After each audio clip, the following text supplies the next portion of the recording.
مدريد عن طريق رونالدو. كريستيانو محاولة مرور، خامس تحرك من جانب رونالدو، مر وكريستيانو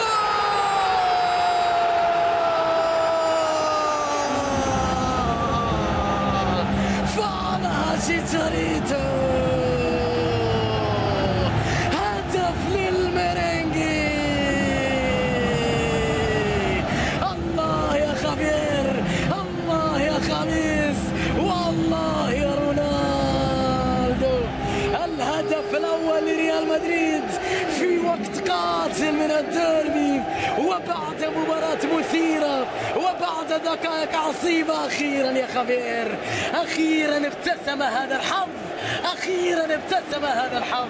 يسجل تشيتشاريتو ويتقدم الريال بعد لمسة جميلة من جانب خميس إلى كريستيانو إلى تشيتشاريتو، والثالث خلصها، وبالثلاثة وضعوها. الهدف الأول، الهدف القاتل لريال مدريد، الهدف الذي يضع ريال مدريد على أعتاب نصف النهائي. من قال أنهم يتأثرون بلوكا وبيل ومارسيلو ومن بنزيما.